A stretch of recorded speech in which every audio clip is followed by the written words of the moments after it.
Hi, everybody. Welcome to the show. Dana, how are you, my dear? I'm doing all right. I'm You I'm I'm not sick, I promise. okay? It feels a little weird to lead with that when nobody was. No, but Oh, like because I don't I know. because of the. Okay, so let's tell everybody you're on your new computer for the first time tonight. I am. I'm on my own non-school computer, my very own. That Nikki's is already getting cat hair on it. I don't Ah, understand. They were the thing was closed until like less than an hour ago. It was closed. it's just, but you've got cat hair floating around. Yeah, I know. It's like it's everywhere. It's It's everywhere. everywhere. Yeah. Different angle. Although there is still a bookcase because there isn't no. Yes, there is literally one room in the house, unless you count closets, which I don't, that has no bookcase, and that is the master bathroom, like the regular bathroom. Yeah. That's a bookcase. You So got to yeah, put the this book is this is somewhere. it exactly, and I mean it's bad, you guys. And So 255 AD. This is the storage room, or what used to be the storage room, and we are this summer in the process of converting it into office space, so that when I'm recording a video or I'm online or something like that, like or for a live stream, if I'm on a Zoom call or something like that, it would have been helpful to do it last summer, I guess, before Well, no, we weren't teaching remotely, so that didn't matter. We were never teaching. I was never teaching remotely. Um, but this way, when I'm doing something and there are other people in the house, you don't have to be banished outside or go to your room or anything like that. So yeah, I'm pretty stoked about it. And it's nice to feel like I'm not, because I like doing this. It's nice to feel like it's not an imposition on the rest of the family. yeah. So, And we cool. were saying right before we went on the air, you have books in your background, which tells everybody what kind of a person you are, and everybody can tell what A kind of a book person I person. am because I have toys in my background. So They are no no no no no no no no no. They aren't toys. They are props. that's true. The They Star Trek ones are are totally props. Yes, they're absolutely. professional equipment. Dude, I can tell that they're not toys. You have them standing up. Right. If they were Like, toys, they would be in a box, like just, they would be in a Tupper bin yeah, shoved, to the side of the room, that's what you obviously. do with toys. So, Exactly. oh my God. We went to the Please. used bookstore. Yes, where you got even more books to put in all of the rooms of your house. I did, but I put them away, so I can't show you what I got. But But my okay. haul was pretty good because, well, not only did I get books, I also got I also got a tabletop game, Steve. Oh boy. It's not a tabletop role playing game. It's just a It's just tabletop like a game. board game. Well, it's a card based Oh, game. okay. What'd you get?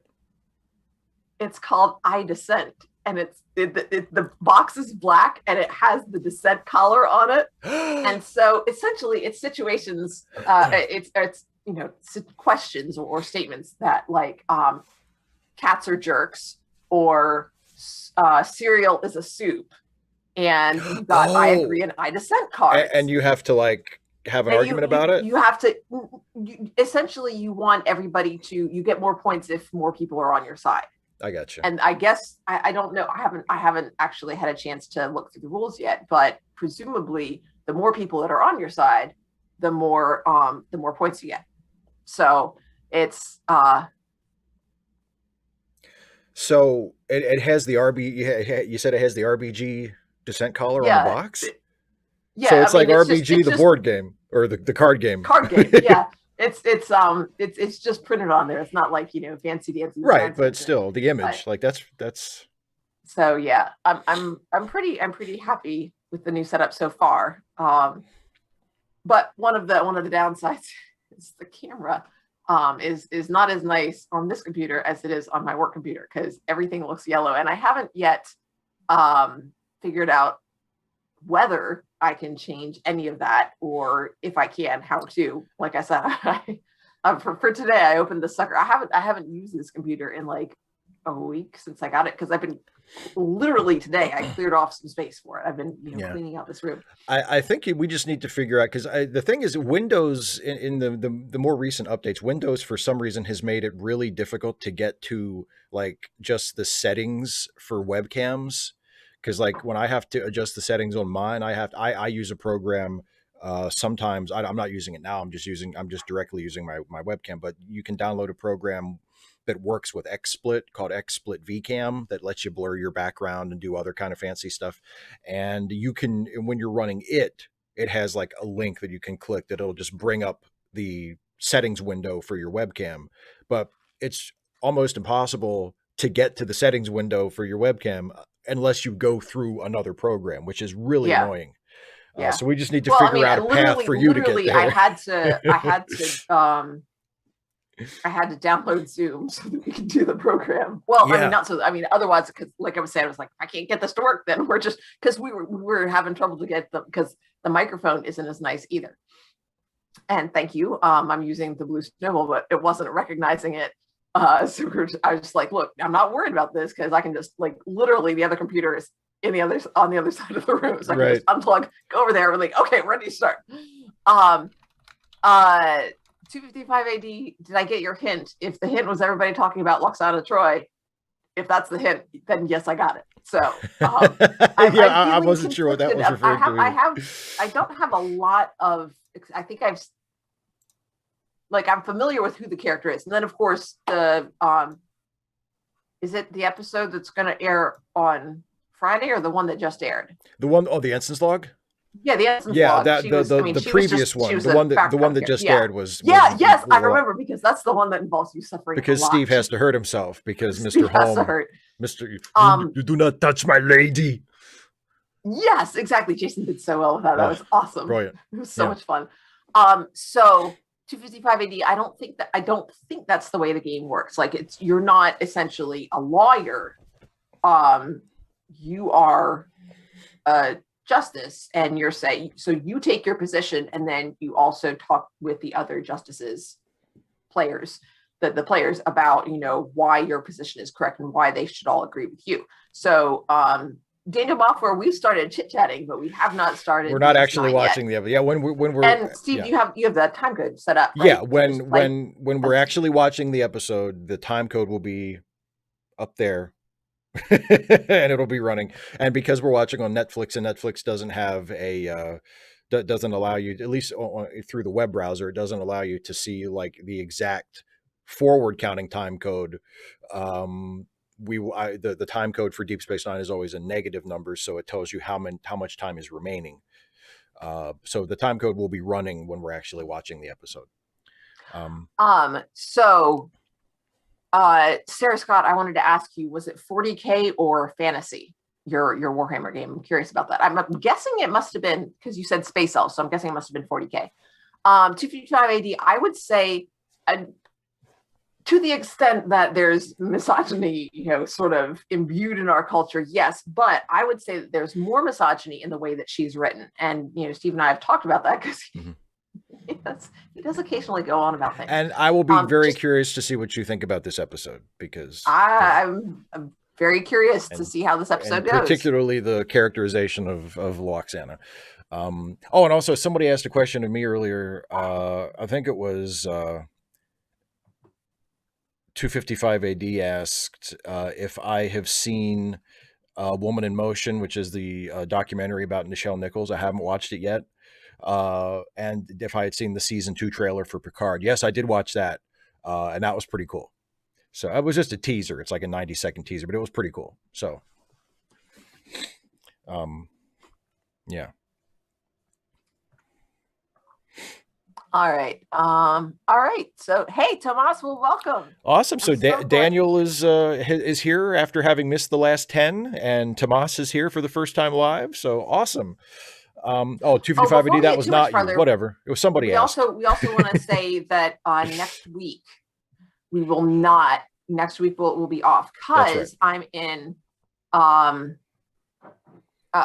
in a play, and next week is Tech Week. So normally with this production company, we have rehearsals on Mondays, Tuesdays, and Thursdays. But next Friday, when you have Ask Away, I will be in on opening night. So, Yeah.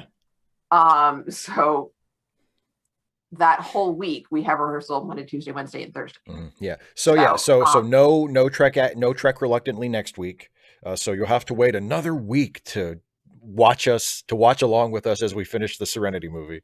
Um, but yeah, and we'll remind you when we get to the end of this show too that we won't be doing the show next week. But we're still doing we Readaway are on still Friday. doing Read Away. On Friday, yeah. We'll do because I mean that'll be the following Friday because it's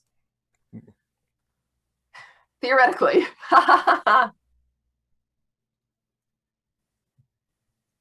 I do. Lawyer? I doesn't sound Southern to me. I always think Southern people would say lawyer. Lawyer. Lawyer. I don't know. So okay, Sarah. Sarah, I'm in a play, and I don't know if you're familiar with Frances Hodgson Burnett's book, A Little Princess, but it's an adaptation of that story. And I get to play Miss Minchin, and it's been so much fun. Oh my goodness, it's been so much fun. I will say I'm anticipating that this tech week is not going to be too bad for me because it's during the summer, and so I think my body likes the rhythm of summer because it's not like I don't do anything, and a lot of times, like, I mean, this is the first summer that I haven't worked during the summer, or not the very first, but the first one since I started working summers. So that's easily 6 or 7 years. Sarah, I'm still working on finding that out. Honestly, everything is up in the there. A lot of things are up in the air right now because we had difficulty casting the show because there are so many child characters. And 25580, yes, I'll tell you more about that later. Don't let me forget.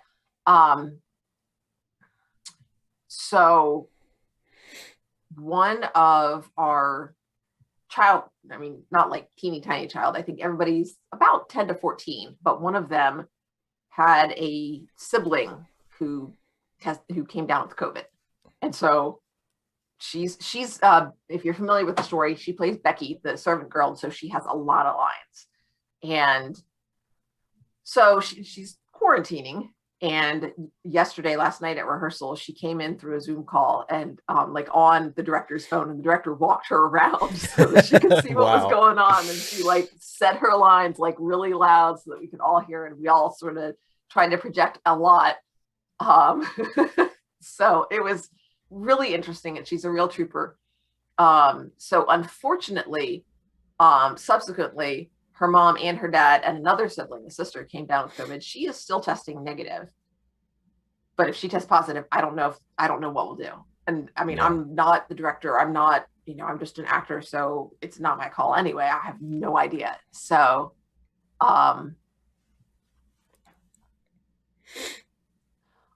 Loretta Ray is not in the sense that, not in the sense that it's a job. It's work the way that, like running my own YouTube channel or, doing the laundry or something like that. It's something, well, I would say it's not something that needs to be done. Laundry needs to be done. This doesn't need to be done. I'm doing it completely by choice. And I ain't getting paid for it. So I'm just doing, no, I wouldn't consider this work. This is more of a hobby for me. But you do, I mean, especially for the readaways, like you do take it seriously. I mean, if, you're not just, you put some thought into it.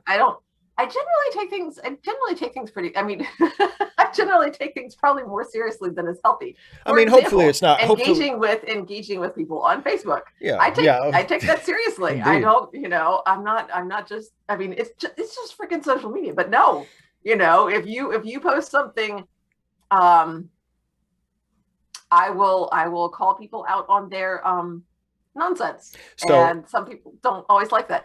Do you want to talk about real quick about how your height affects getting cast, and then we'll start the episode? Yes, sometimes 255 it really depends. If you're familiar with Agatha Christie's very first novel, Mysterious Affair at Styles, um, part of it involves a male and female being able to double. And so, yes, being tall in that case actually helped me get the part. But in a lot of cases, also, it can, like, if like I'm married, uh,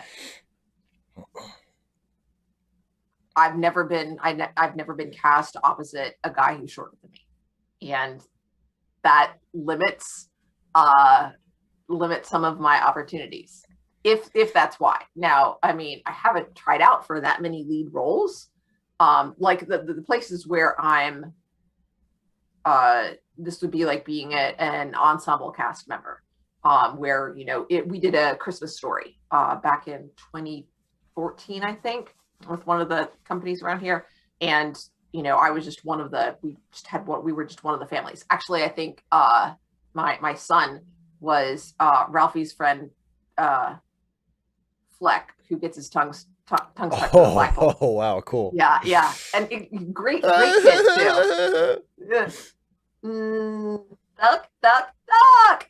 So yeah. Anyway, but so it was great because and actually it's really interesting because the actor that I played with is in our gaming group, and I mean they really thought it true because he's taller than me and he's Black, and both of the kids are I think they're both biracial or multiracial.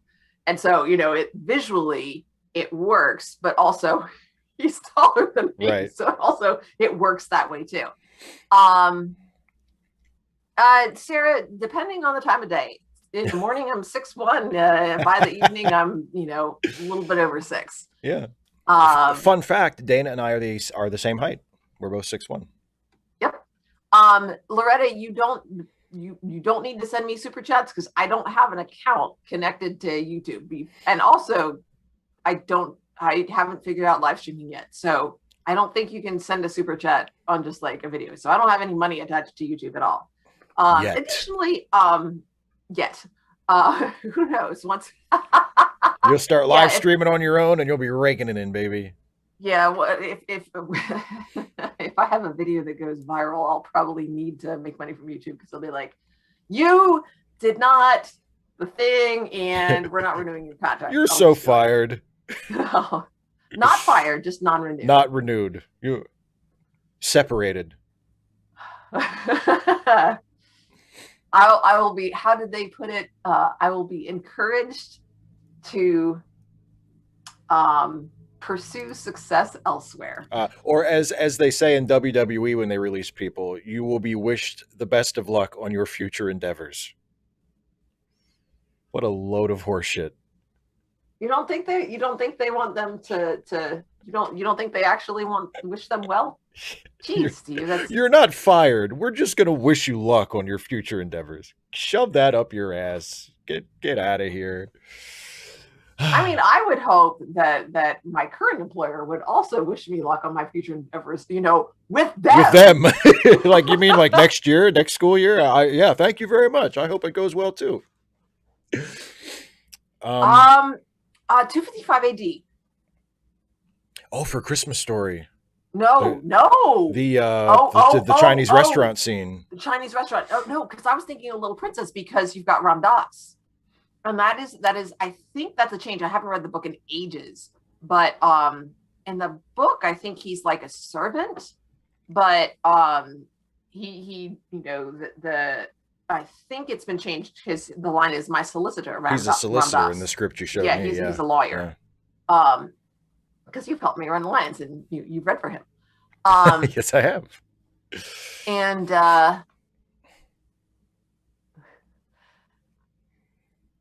I'm trying to go, dude. No. I think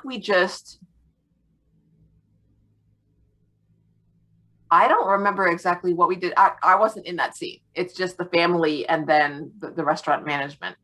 No, they took out the Jingle Bears. from A Christmas Story. They didn't do the song, or if they did, they just had them sing Jingle Bells, Right. or something like that. They just go figure. They just didn't have them do an offensive I don't accent. remember about. I don't remember. I don't remember them doing the scene from the movie. Involves the duck is it's smiling at us, and then he chops the head off. Yeah. I don't remember them doing that because I don't remember there being a duck head. And it's kind of, I just don't remember the prop. It's kind of a short scene, and it's easily left out. Like if you're doing a stage production, I can easily. They did the scene. Oh, I did remember them being in the booth. Yeah, I remember the booth, and actually, that's the T-shirt from the show. It says Chop Suey Palace, which is the name of the restaurant that they go to. Yeah, really? Wow, they made a bigger deal out of that scene than I would have. Well, no, it's more that it's not a big deal, and so it's just like this obscure reference. Yeah. So I mean, it wasn't important in the. I mean, it's not a significant scene. It's more about the family, learning to or not learning to, but making do with what they've got. Yeah, because their dinner was ruined, and yeah. Anyway, shall we? Celia Jane, yeah. Just call it halves and thirds because that's what it is. I mean, that's what it is. That's why I like that system so much because figuring out half of something is you can eyeball it and they're just like that. Yeah, it's roughly. Whereas exactly. Tenths is like I'm screwed. Yeah, it's like I can't estimate tenths. Half and about half of this. So yeah. Yeah. Well, it is now appropriately. We're more than 20 minutes in. We've done our, letting people get, get here late. Hi, everybody who's late. We love you. And those of you who are really late because you're in a time zone where it's like super late. Thank you for joining us. Or it's super late. Yeah, we better get started or Sarah's going to be falling asleep here. That's right. So as hopefully everybody knows by now, we're watching Deep Space Nine. We're watching episode 16 of season 1, which is called The Forsaken, and featuring my least favorite character in the entire franchise. So this will be fun, hopefully.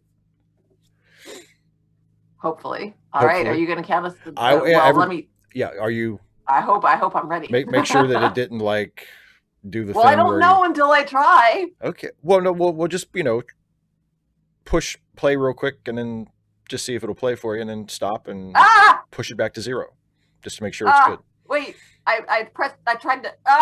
Okay. No worries.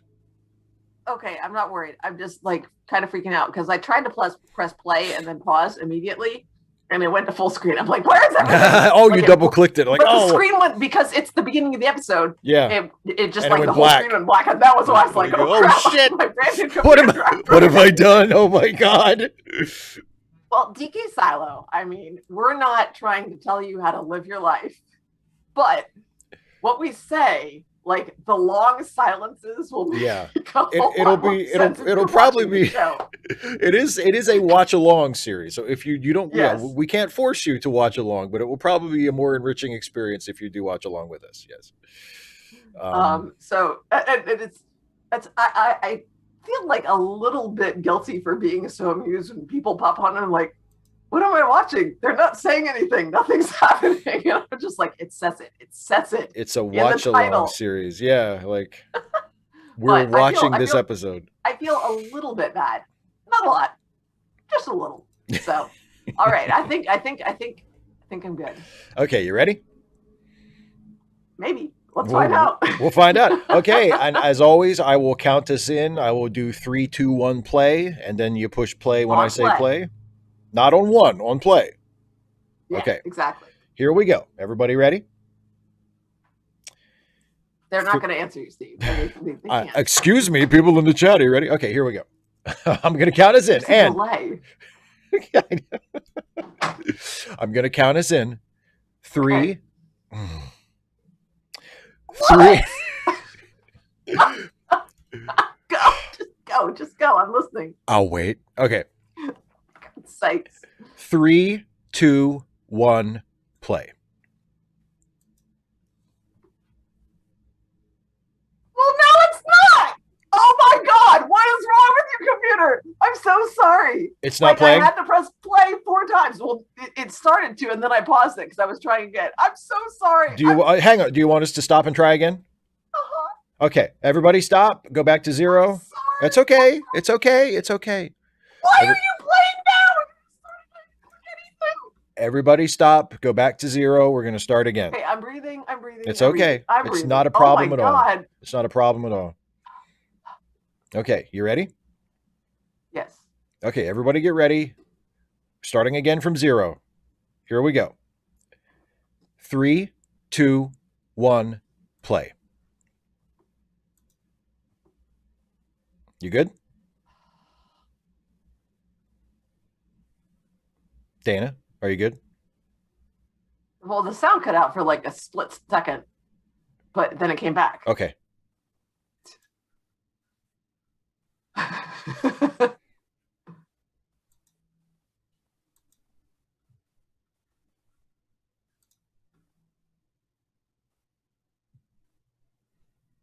Wait, why does the crew get better?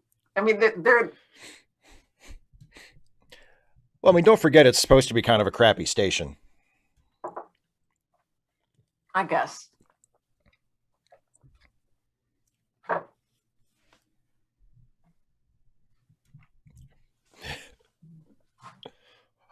Oh, yes, go tell all your suggestions to Commander Cisco. That'd be great.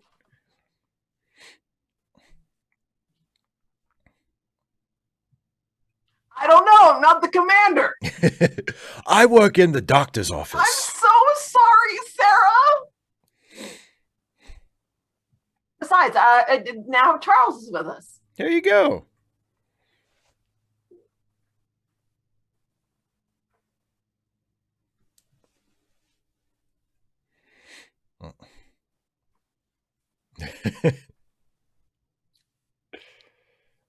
Unless you want to.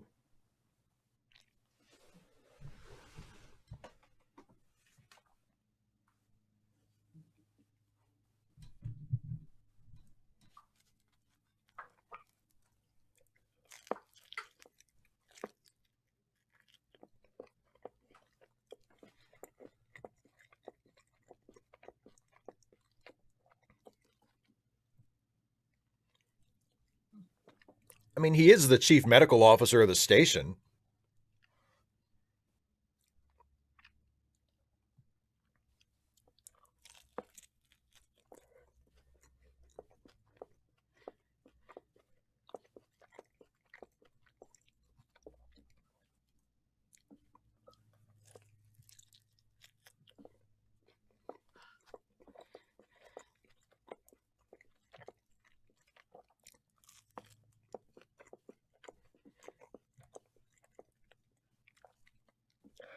I can see it.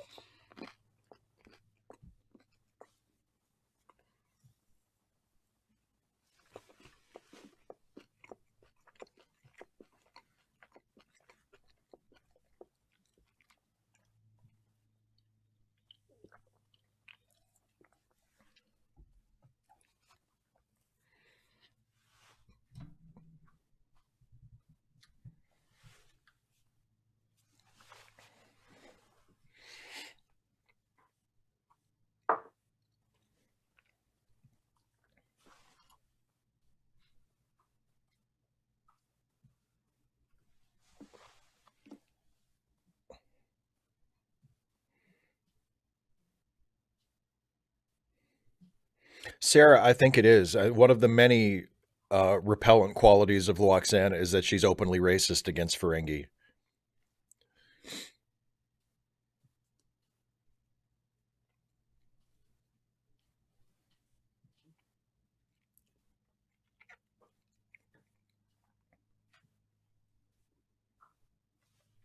Thanks, Odo. Yeah, see, he even says it. Thank you very much.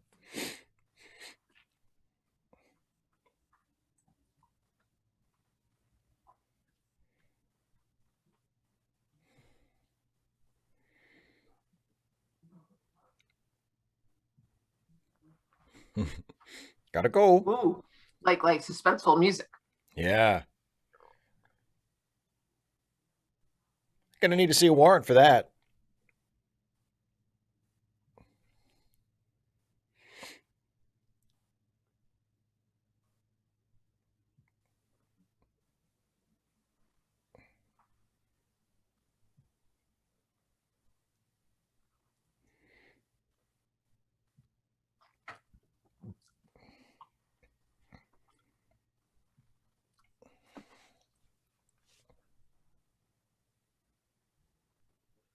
Well, sometimes he lives in a puddle, Yeah, or he he has is a a puddle that lives he in a pail.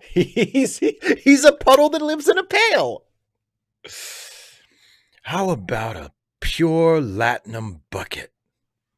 Mm.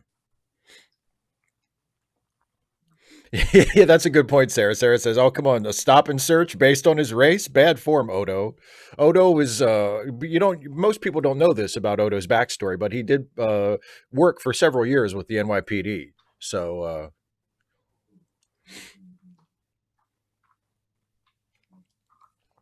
I mean, it's sort of like I mean, I get what they're trying to show, like Odo being a detective and like he makes a deduction based on visible evidence and finds the brooch. But the fact that the deduction was based on the guy's species is a little like, do we want to But it's like? also based on, you know, uh, Loxana telepathically reading everybody in the room. Yeah, So, yeah. I mean, Apparently she invasion of did. privacy as well. Apparently she read everybody's mind, and it was down to the people whose mind she couldn't read. Yeah, exactly. It's like, oh, so but again, Yeah. it's we were joking about it on the Ensign's log, but that's well, it's another one of the things that I really don't like about the character is that like apparently she just reads everybody's mind all the time, and then she just says out loud shit that they're thinking. Like, how is this okay? How is any of this okay?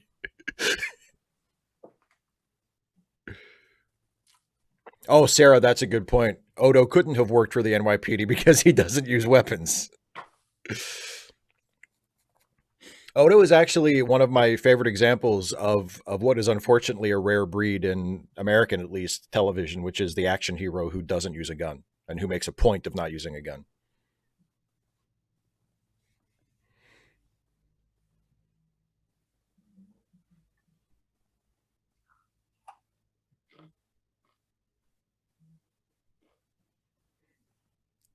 I just said. Did he just say 13? Is he a stereotypical like 19th century Irish beat cop?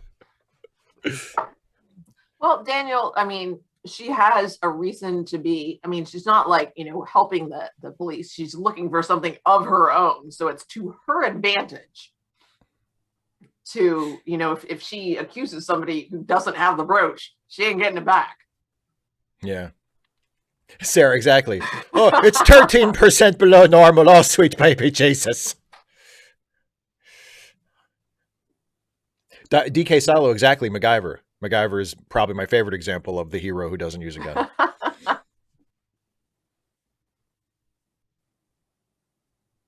I'll read the tech manual myself.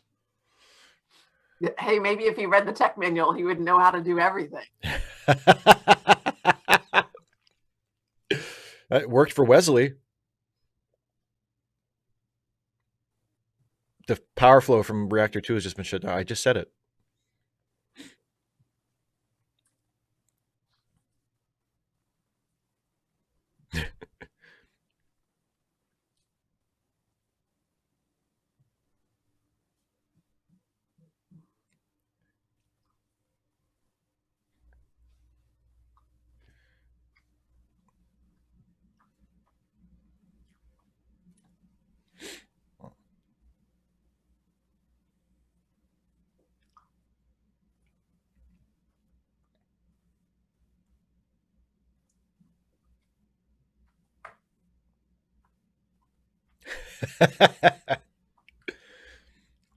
Can't you just control alt delete?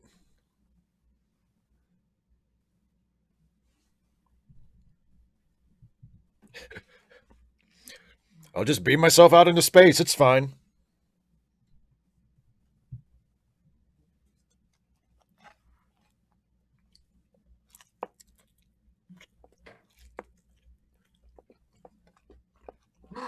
Nice.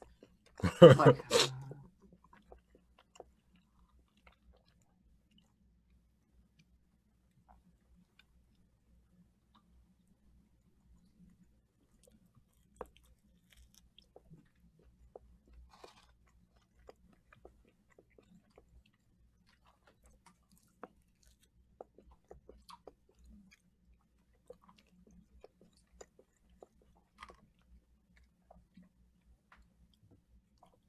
for diplomats, they're not very diplomatic. I'm just saying. Not really at all. Oh, Sarah, details, details. Come on.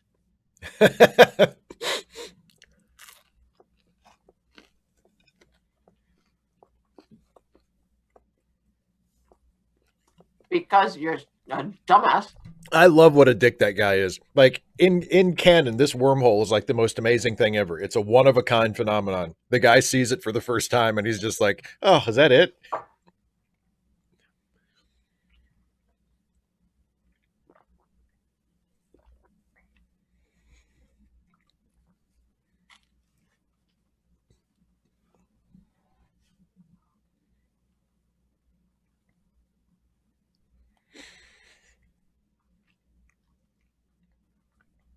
Yeah, don't go towing strange probes in, man. That never goes well.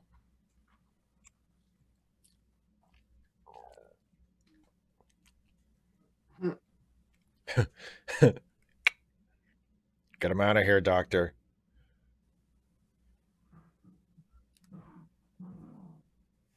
Oh, Okay, well, not one's you. gonna be the.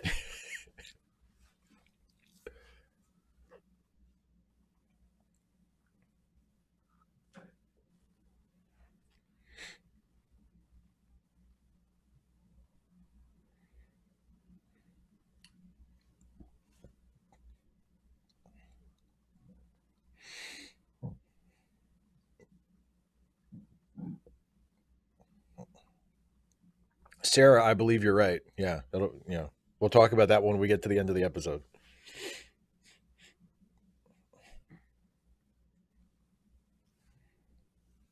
Odo, you shouldn't be playing on your phone at work.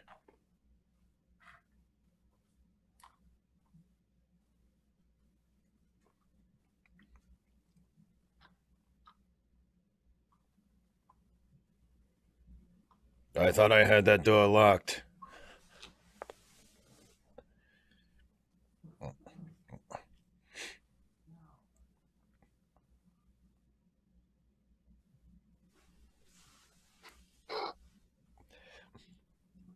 You should probably go back to your quarters and finish getting dressed.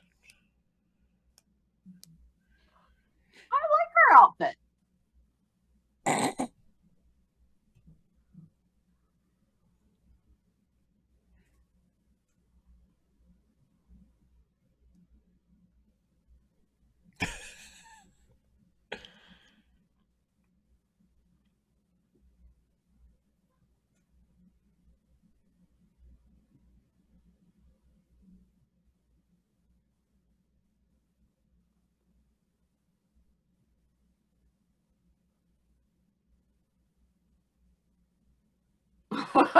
Okay, we get down to the real reason.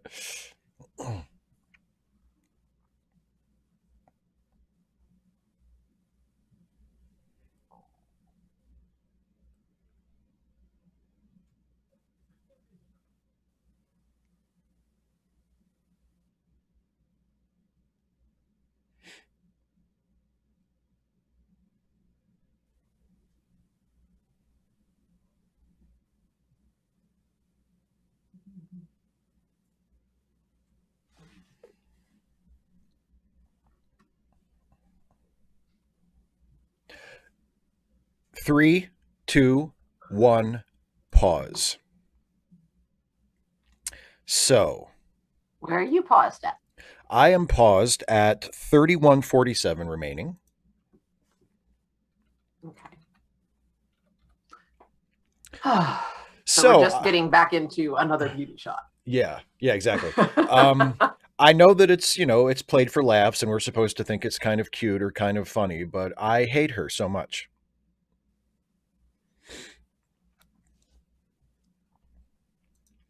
And like, and it's just it's hard to find it funny when she's being so like, Sexually assaulting? well, it's like Odo is obvious. Like I said, they're trying to play it for laughs, and like, oh, but like Odo is clearly uncomfortable. She doesn't know him. She doesn't know what his personality's like. She's in his office. He's at work. The door's open. There are people walking by.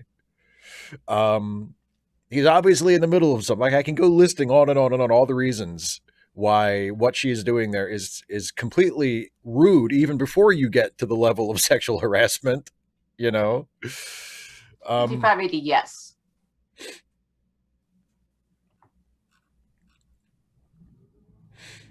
oh yeah, and I would agree.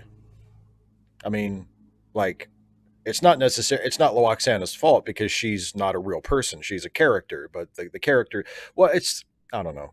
We'll talk more about it when we get further into the episode. But it's one of those things where it's like, um, we're shown one thing and told another, and that's one of my big pet peeves What do you mean by with that? fiction. I mean, I think we are meant ultimately to sympathize with Loaxana.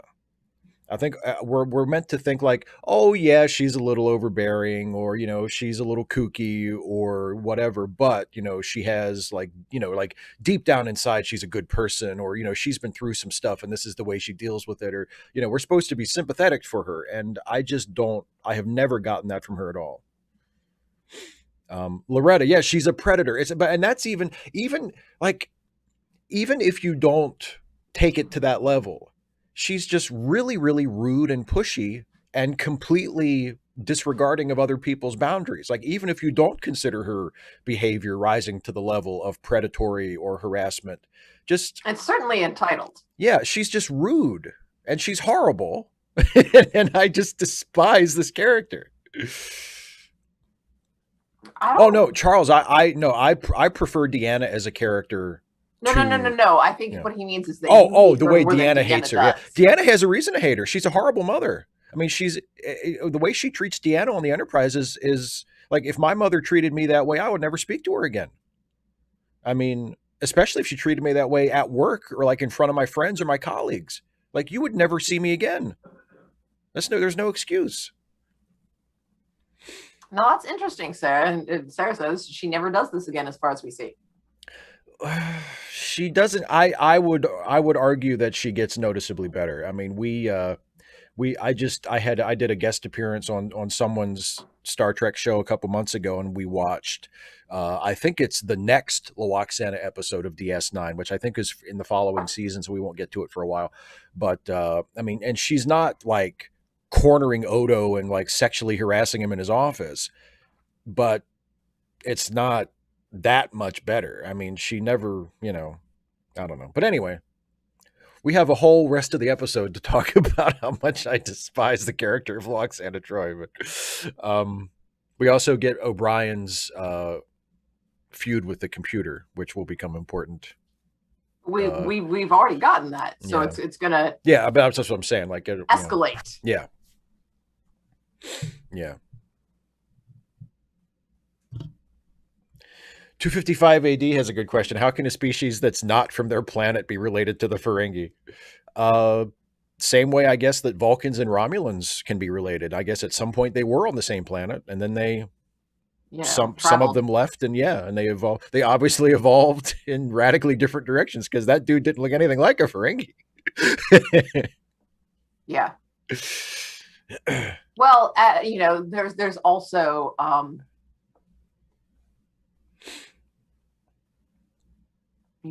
classification based on appearance is not always the most reliable. That's true. I shared like a did I share that Tumblr post with you? I may have just Tell me more posted about it. on Facebook, but yeah, there's one that says, we are more closely related to the lungworm than the lungworm is to other fish. Yeah, right, right. You can't always So, go I by, mean, yeah, by outward appearance. yeah. Yeah, the progenitor race, I got nothing on that. Yeah. Don't know. Yeah, well, that's true. That's part of Star Trek. They did a whole episode Well, they did that, but it was sort of hinted at in earlier Star Trek, and there was a whole episode of TNG about how there was a race of humanoids that lived like 4 billion years ago, and they were the first humanoid life to evolve, and they seeded their genetic material on all these other planets, and that's why humans and Klingons and Romulans and etc. That's why everybody pretty much just looks alike, except they have different shit on their faces. Because we needed an explanation for that. True. The point that Odo made was that Loxana, since Betazoids can't read Ferengis, since this other species was somewhat more closely related to Ferengis, that she might not be able to sense him either. Right. So they've got that in common as well. Yeah, right. And just because that one dude is a thief doesn't mean that thievery is common among his people. Yeah.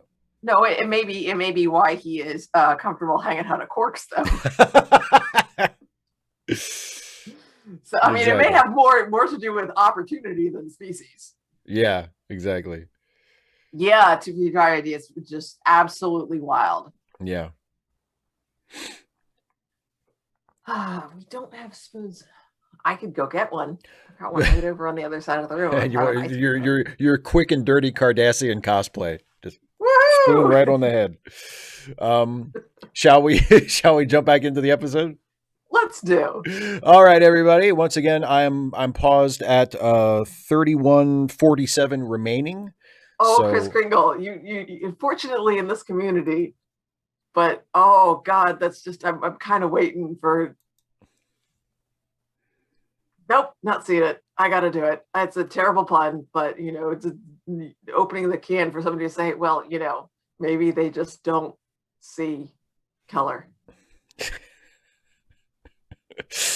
That's never mind. Anyway. All right, let's go, Steve. Let's do it. All right, everybody. I'm going to count us back in. Here we go. 3, 2, 1, play.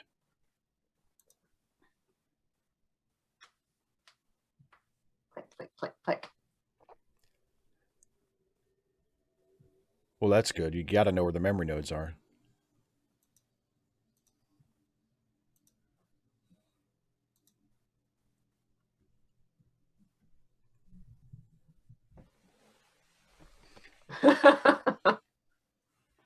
Oh, no, that's not good.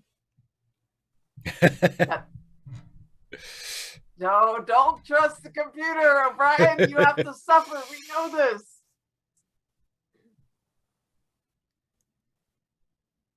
Oh, no. I know. He's way too happy. Can't be good. He's way too early in the episode. Exactly. We're way too early in the episode for him to be this happy.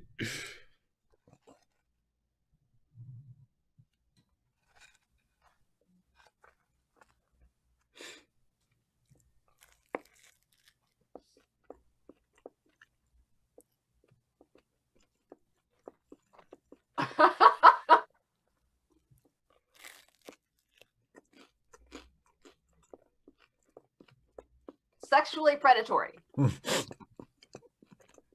Yeah, that's what he should say.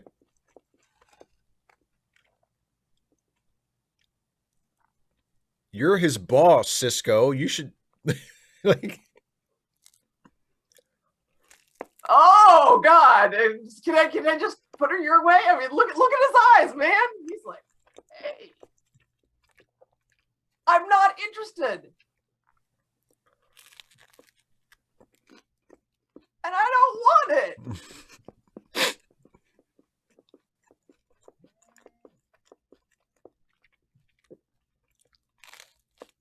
I know, Charles. Gosh.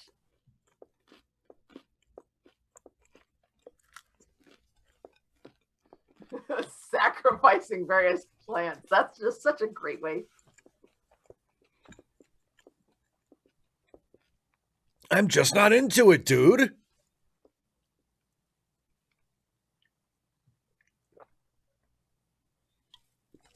Look, dude. You haven't told her to leave you alone. Yeah, that's true. Odo needs to tell her, hey, back off. Yeah, say no, or just, no, thank you. Yeah. It's the big but. I'm flattered, but no.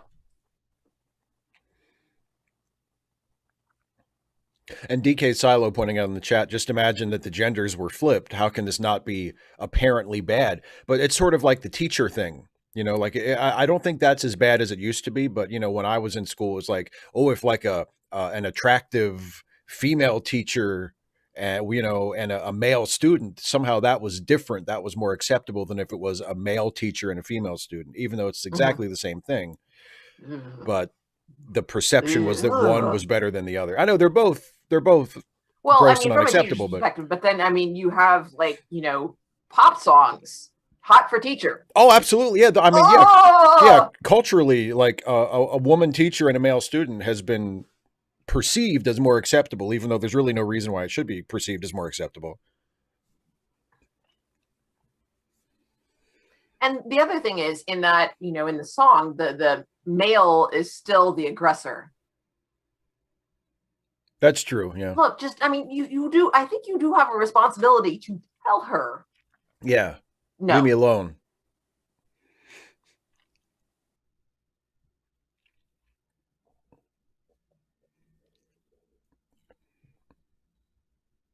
She went ahead and made a date for them on a holosuite, even though he has expressed zero interest in her at all.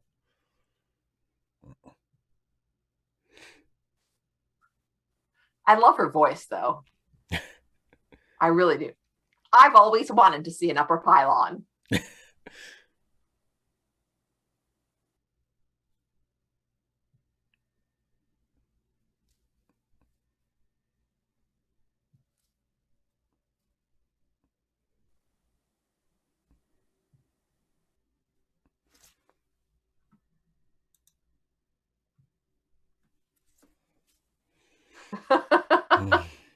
I mean, like that, and that's part of it.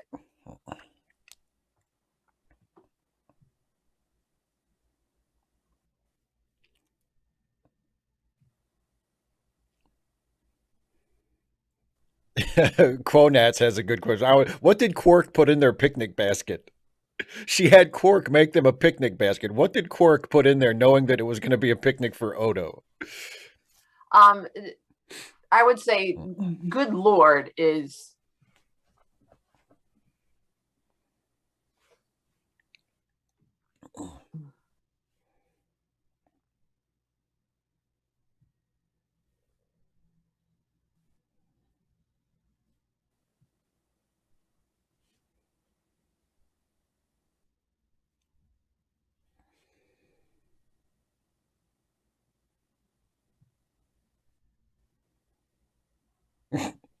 Push in on his look of terror.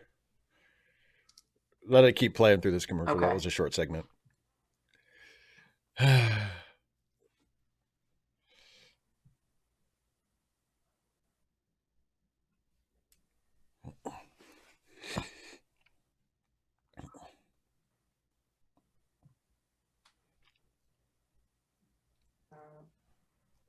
Sarah, It's that's a good one. controlled by Luxana. Yeah, That's what's going on. exactly.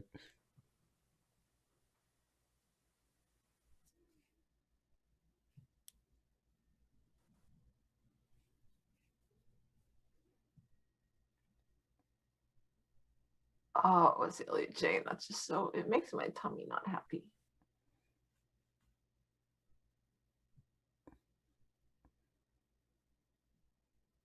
There's plenty of room in this lift. You don't need to be this close to me.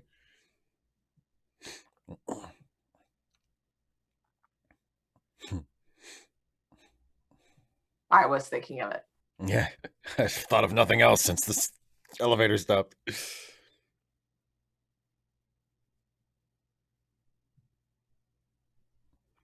Please kill me. I thought she was saying, "I didn't hear that. I don't know what's going on in there." I was like, "Oh, Yeah, she actually meant she didn't hear that." that's funny. I didn't hear that. I'm closing the channel.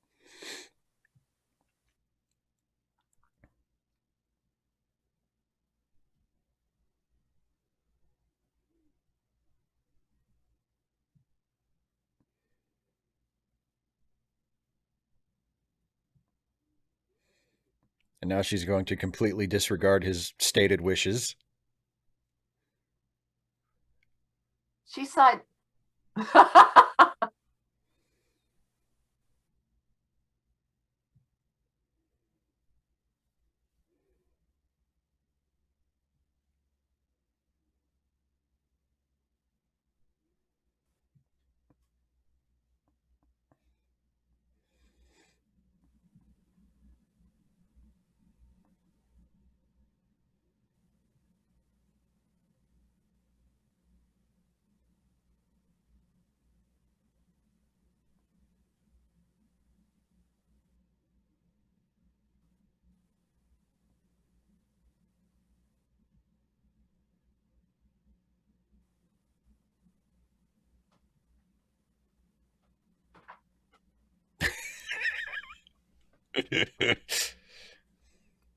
I'll just remove my ears if you don't mind. I was just thinking about that. Can he, like, how does he hear? If I were him, I would just turn into a rock and be like, "Look, you just knock on me or something when they open the doors, okay?"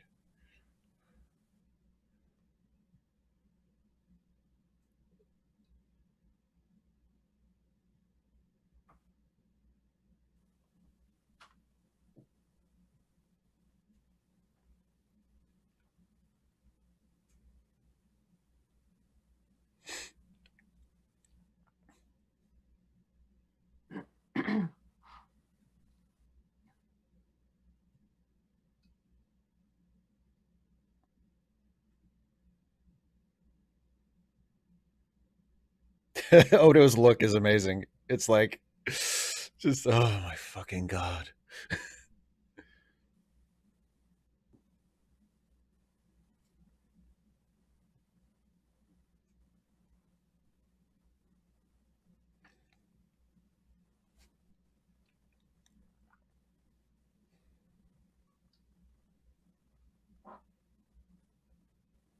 Not you.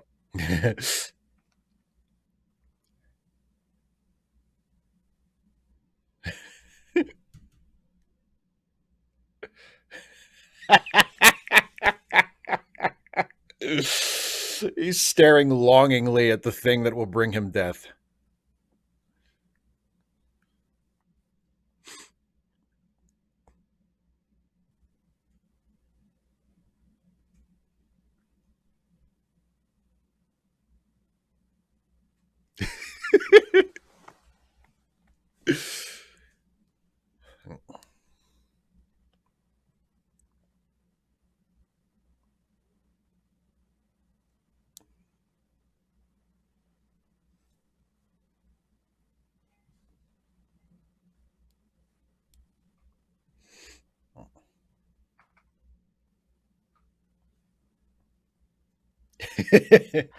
Yes.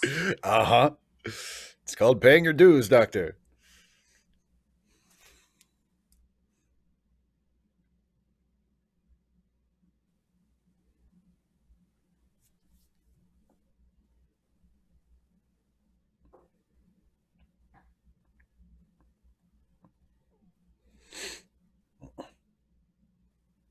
Oh, please.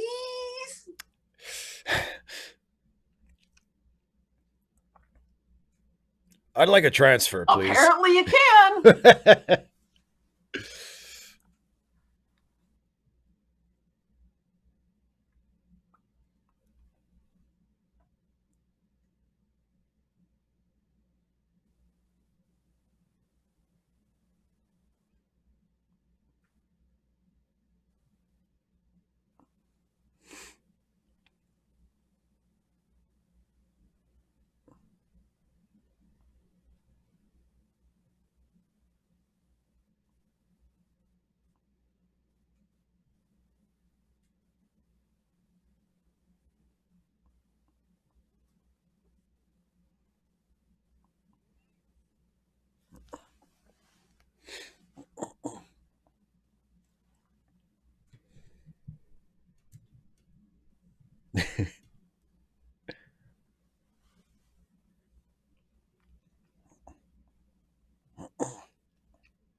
Just doing what it's bloody told.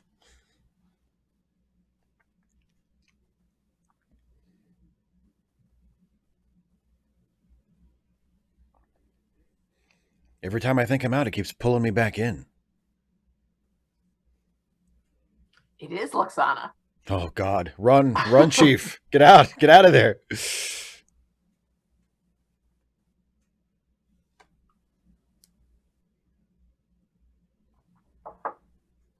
Or like an overbearing girlfriend. Yeah. 3 2, 1, pause. I'm paused at 1810 remaining.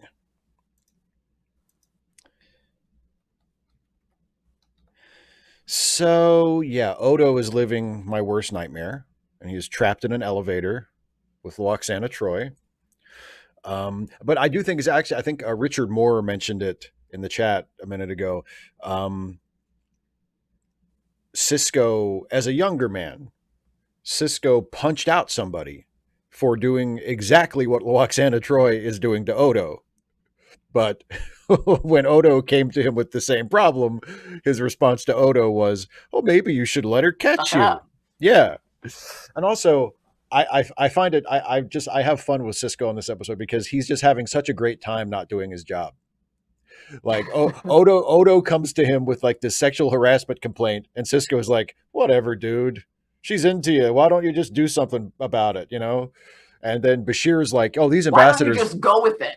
just go Not with it. just Come do on." something about it. Just go with it. Just Just go go with with it. it. This isn't, I'm not doing anything about this. And then Bashir is like, "Oh, these ambassadors suck, man." And Cisco's just like, "Yeah." And takes a drink of coffee. He's like, "Get out of here." And I love that he, like, Bashir's Sucks to be job. you. Here's how I dealt with it, but don't do that. Yeah, Bashir's job is keep them away from me. He's they're Federation ambassadors, and he's like the guy in charge of the station.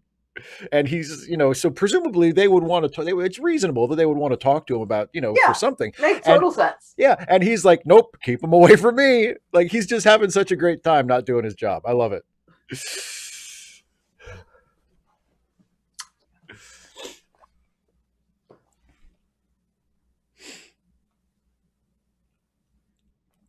Yeah, and then Sarah mentioned, I think, earlier about the thing with the direction that the thing with the computer is going. I think you can sort of start to anticipate where that's going. Yeah, Yeah. I've never actually played Mass Effect Beyond. I actually no, I've never played. I don't think I've even made a character. But for those of you in the chat who know, that's what I'm seeing. Of course, they don't actually name the computer, so there's that. Yeah, Charles Chapman says the real villains of Star Trek are the admirals and the ambassadors. Yeah, I'm sure there are admirals and ambassadors. They're Well, not villains per se. They're just assholes. they're just assholes. Yeah, they're not, yeah. I mean, occasionally an admiral does turn out to actually be a villain, but more often than not, they're just dicks.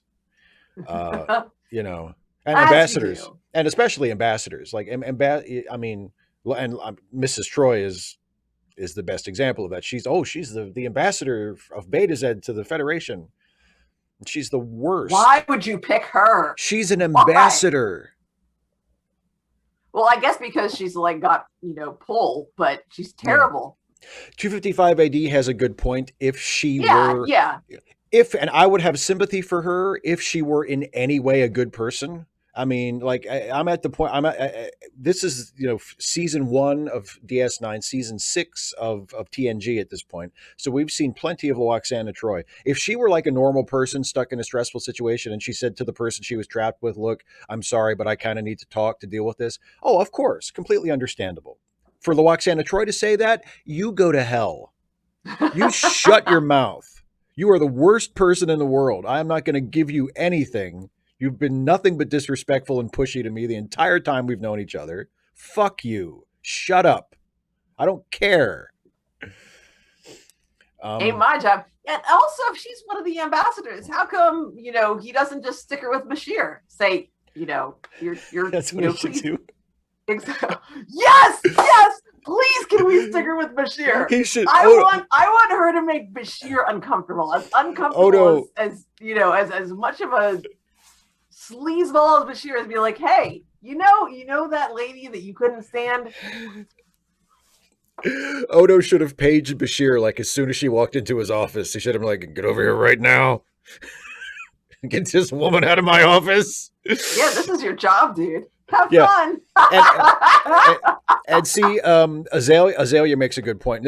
I think this is my main problem with the attempts that they made throughout the different shows to humanize Loaxana, is what Azalea Jane says in the chat, which is she's an insensitive jerk the whole time, and now suddenly she's vulnerable and needs care. That's how they handle trying to Yeah. There was humanize her. definitely just like in that one friggin' scene. I mean, Yeah, there's definitely some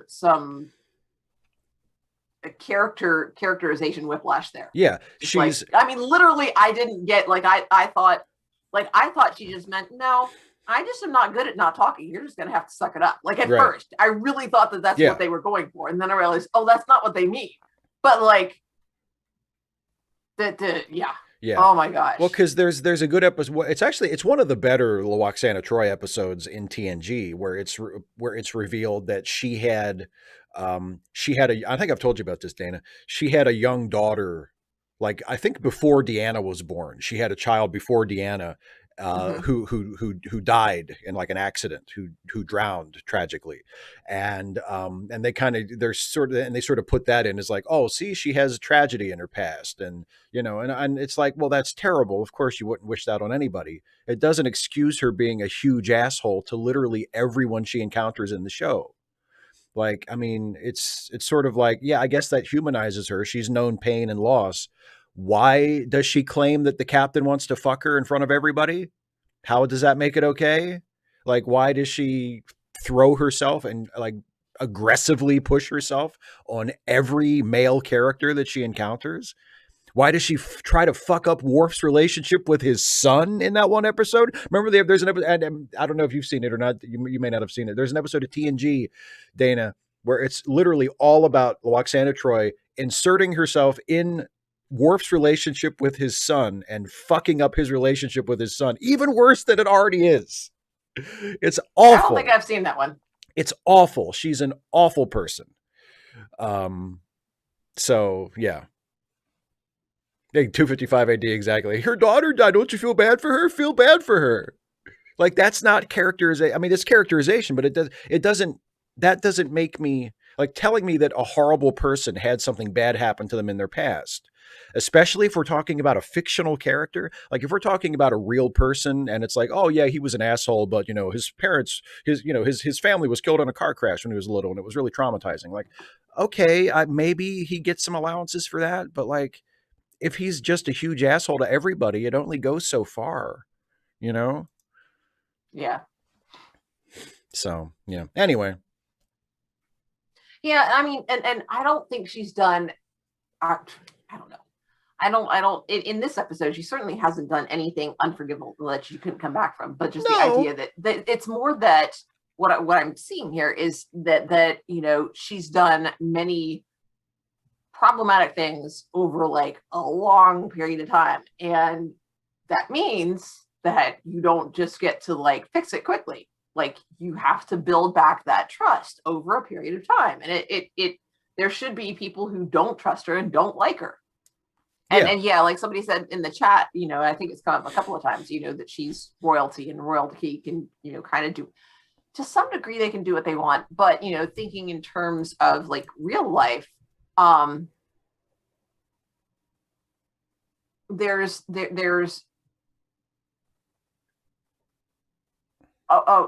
intense familial pressure to conform, to do things Yeah. that are appropriate, that won't reflect badly on the family. Yeah. So like for her to be acting in this way doesn't make sense for her as a royal. For her to be acting in a socially inappropriate way, Yeah. so yeah. Normative has a good point because, of course, Loxana is played by Majel Barrett, who was Gene Roddenberry's wife, and maybe the Yeah. writers made her insufferable intentionally as a way of giving like an fu to her and Roddenberry. I have no idea. Um, I have a point about that I want to make it when we're finished watching the episode, but not necessarily about the Roddenberry thing, but about the way her character is written. Um, but yeah, Yeah. yeah. All right, Shall we jump back into it? let's do. Okay, and once again, we are paused at 1810 remaining. So we will jump back into it. I will count us in, and let's go in 3, 2, 1, play.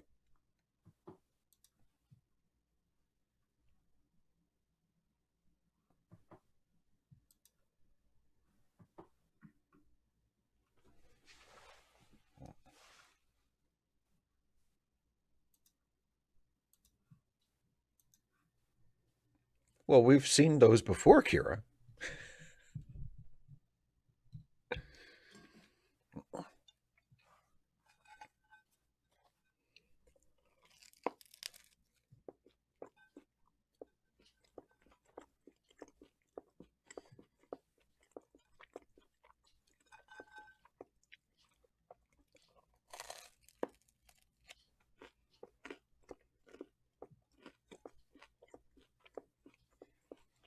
Chris Crinkle, they ate the father! They ate the father!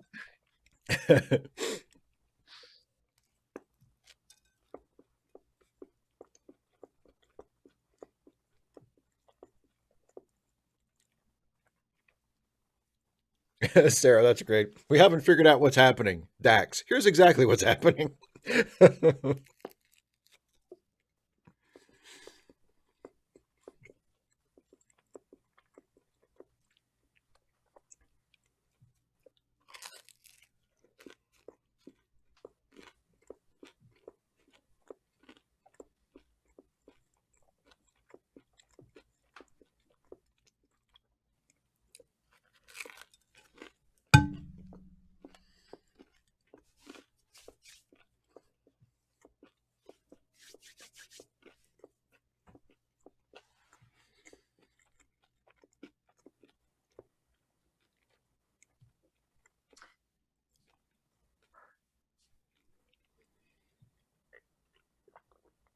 Normative, yeah, exactly.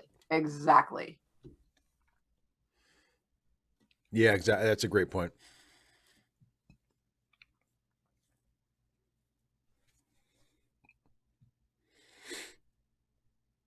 Loretta says a computer virus was unleashed as soon as the command 13 was heard. That's the code word, boys. Go, go, go.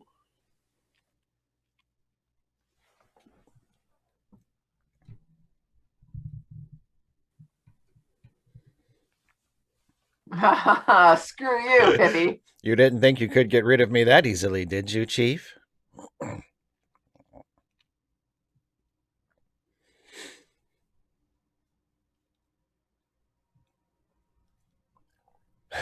Well, you're going to Why freeze are to you death sure? anyway. It's space. If the heat isn't gone, you're going to be dead in a few hours. You're in the middle of space.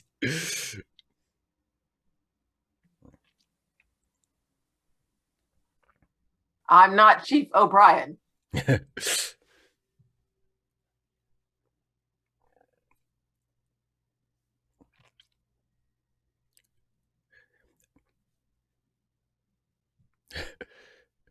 Individually, in our own rooms, apart from one another. What do you think?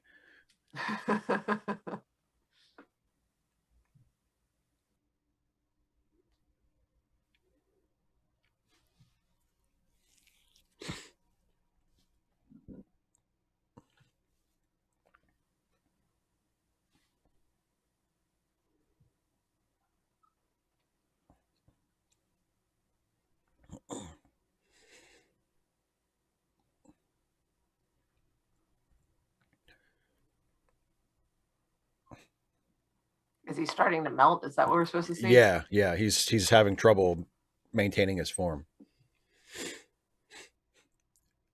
Look, I've got to drop a deuce like nobody's business. If we don't get out of here soon, it's going to be a disaster.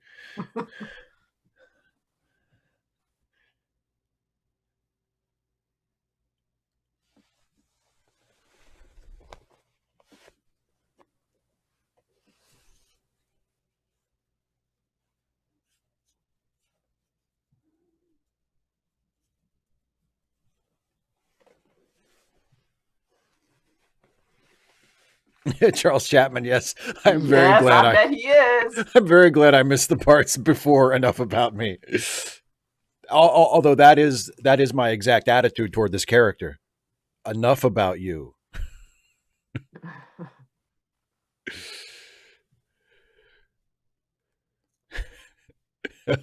Azalea Jane, exactly. Odo's got a turtle head poking out.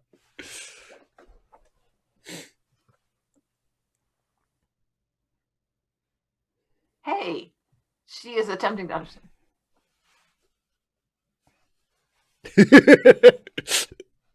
Get me out of here.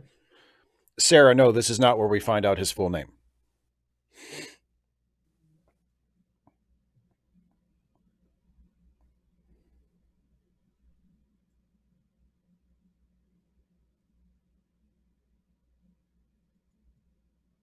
Right, Sarah, exactly. Heart of Stone is where we learn his full name.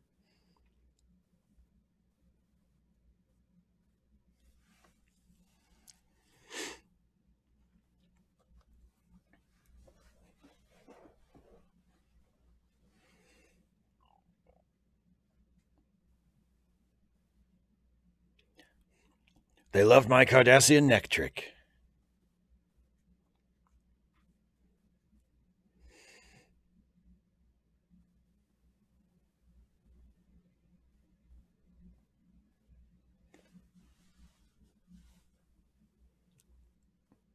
Because I'm a megalomaniac.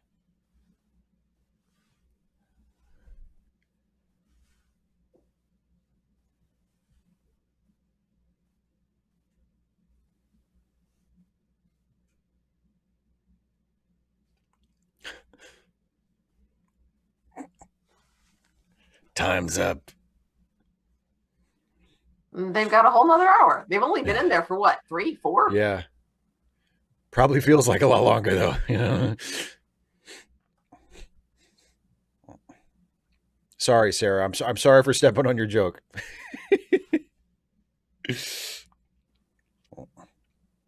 Has he tried Control Alt Delete yet?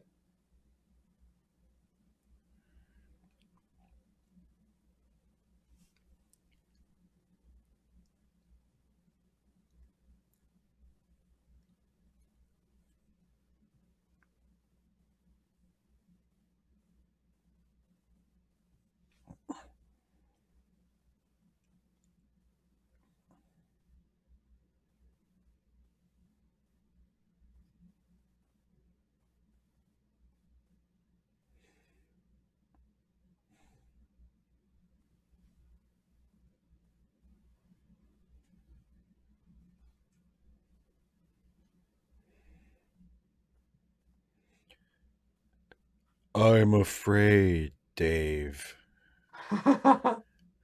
My mind is going.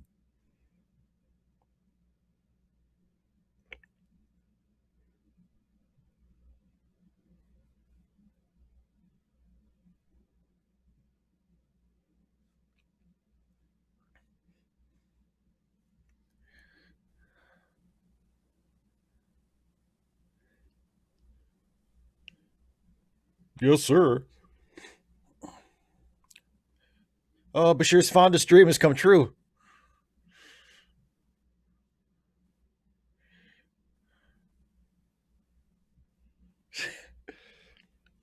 I'm just tromping all over Sarah's jokes.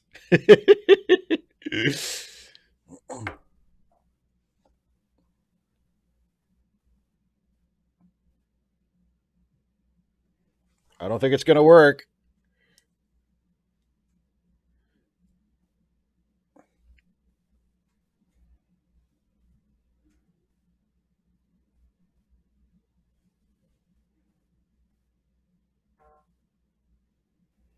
Well, I guess we're gonna die. Just let it play. Okay. Let it play. Let it play. We're gonna get to the end of this one.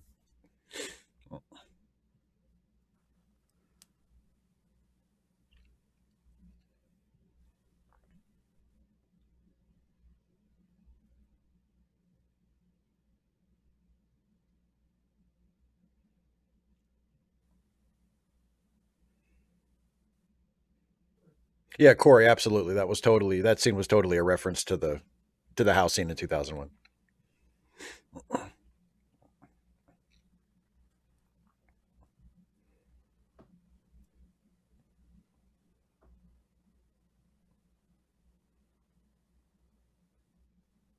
mean, at first it's a lot of fun, but eventually you start to feel bad.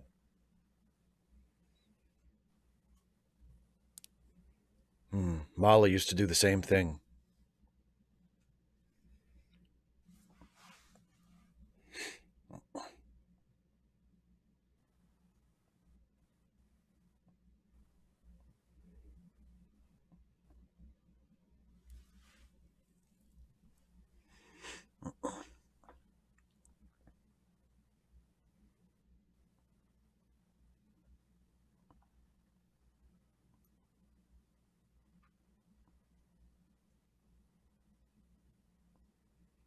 And then I'll get back to this computer problem.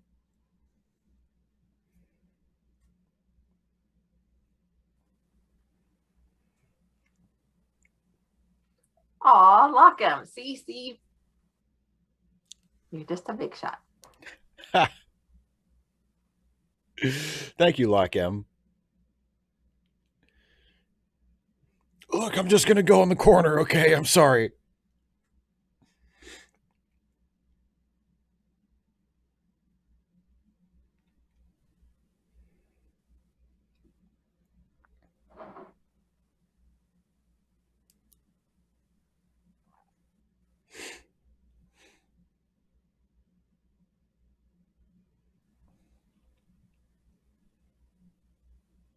Don't you have empathy? Aren't you? Isn't that your whole deal?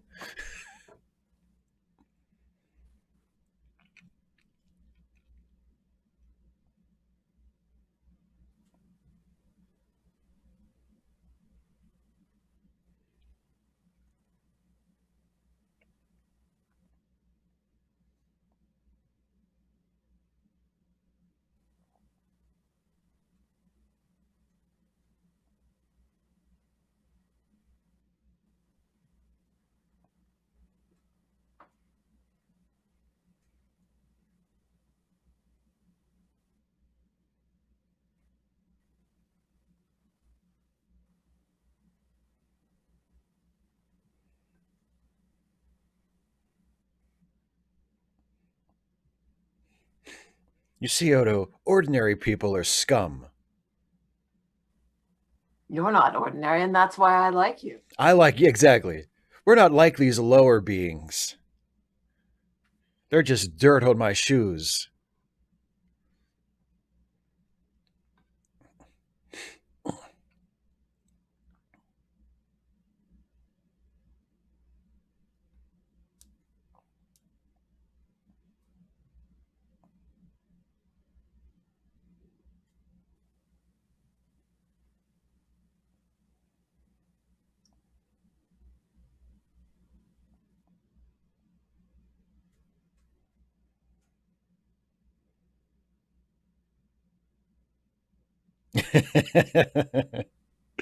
Sarah with the Wizard of Oz reference. I like that.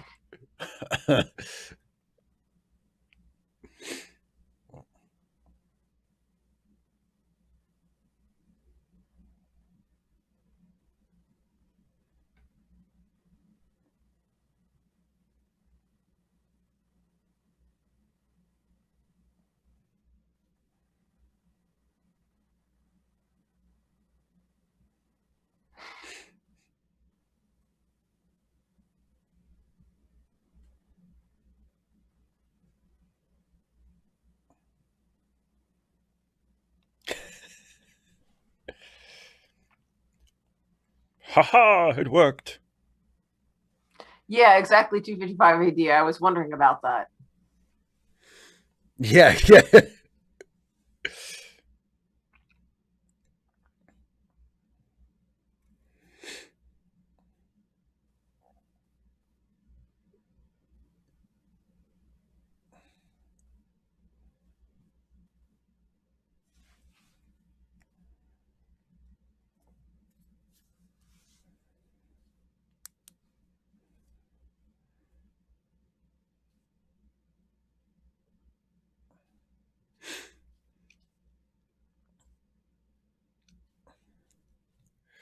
I had to eat the ambassadors to survive.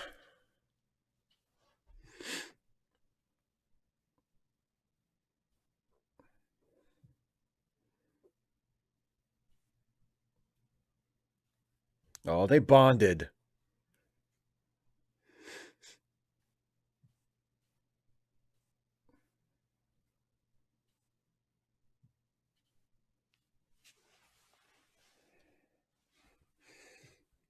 Hopefully he can transfer off of this shithole.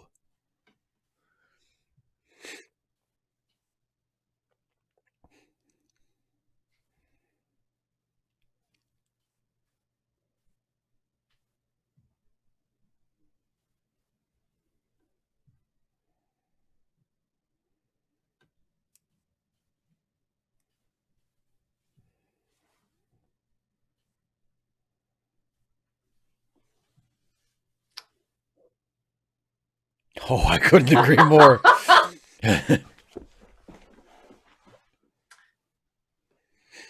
Picnics are great dates, aren't they, Steve? They sure are. They sure are. Especially first dates. So I've been told.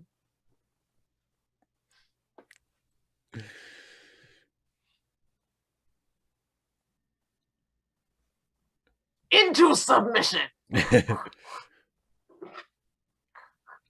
And then he deleted it.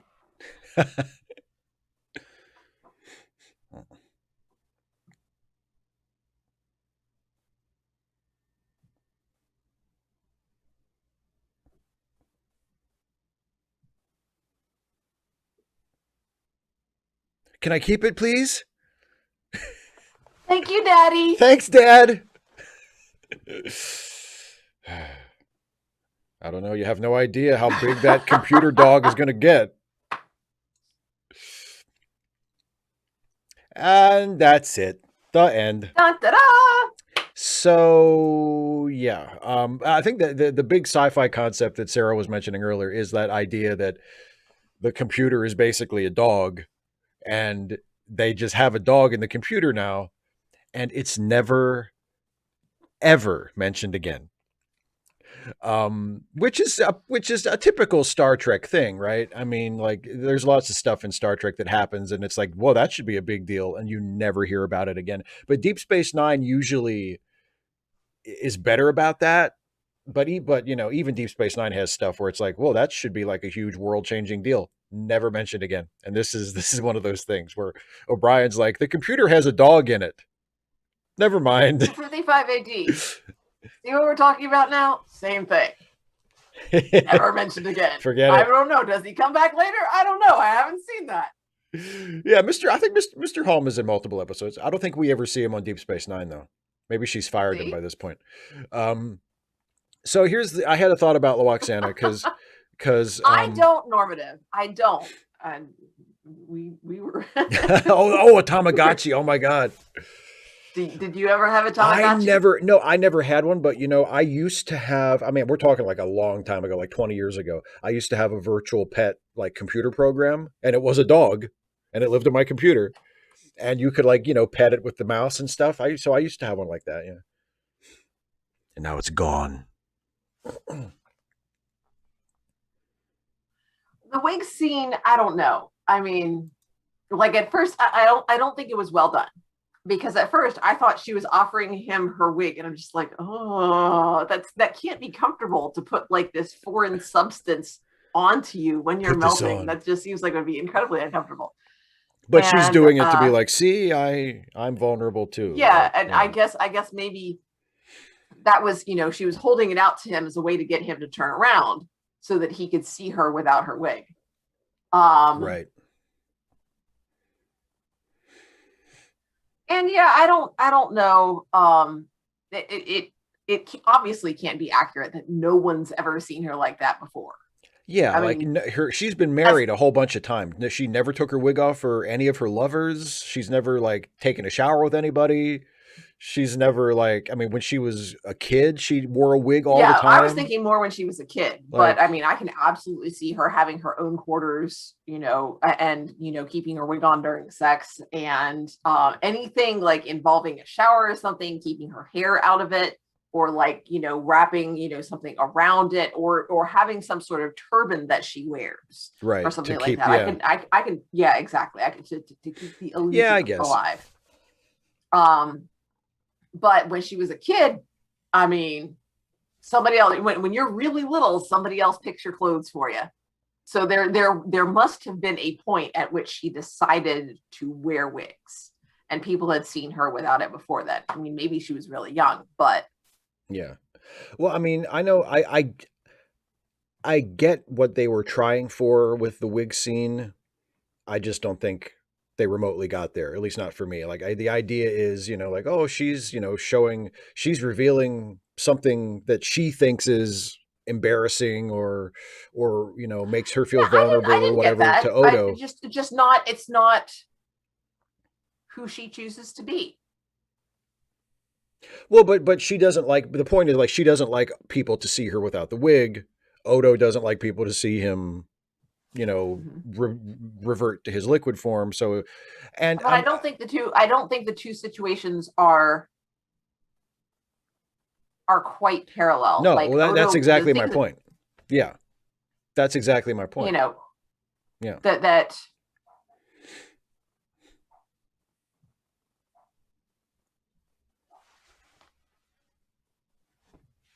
But I think Odo. I think she's leading him.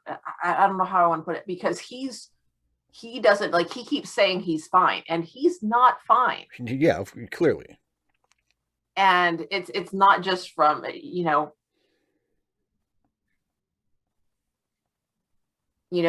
he's been mocked for being different and it been his difference has been exacerbated by people getting him to do tricks Yeah. essentially. Yeah. And she's letting him know that without saying so that was wrong and that he's fine how he is. But also at the same time it's I think she without saying it she's acknowledging that the situations are different, but I think that part of it works because she does come across as um highly empathetic And yeah, at and last. responsive. Yeah, and which creates additional problems because it means like she's choosing not to be at Yeah. like every other time. Yeah, but what normative says there is it pretty much exactly my read of that scene. Which I mean, I agree with you that she's better in that scene than she is in the rest of the episode because she's at least making some attempt to be empathetic to I Odo. disagree. I think like the impression that I got was that he turned away because of how he thought other people would respond to it. Not that just he doesn't like to be seen that way, not just that it's private, but that he is concerned about how others will react. Yeah, And it's not the same, it's she's saying, this is something that it's just based on choice for me. But there's nothing she's essentially saying there's nothing wrong with my hair. It's my natural hair. I choose to look a different way, but there's nothing wrong with this. And that's what she's trying to get him to understand. well, You but I choose to mean, look a different way, but there's nothing wrong with your liquid form. but she does say that the reason that she doesn't the reason that she always wears a wig is because without the wig she feels ordinary and she doesn't want to be ordinary. So that they're at least implied that maybe even if there's not something wrong with it, that there is something That she doesn't want. But that she again, doesn't it's want. it's it's I think she does a good job of framing it as this is how I want to present myself. It's based on you know it's based on her choices and her preferences, not that there's anything right or wrong with it. It's not something she necessarily dislikes about herself. It's just presentation. I guess. I do want. I want to make a point about her, and then if you want to do, if 255 AD, I saw asked about, whether she's toxic or whether she's misogynistically written, but We and he also asked about whether it would it be better if she was bald underneath. I oh want to yeah, answer that too. yeah, okay, So okay, I did see that question, but go ahead. yeah.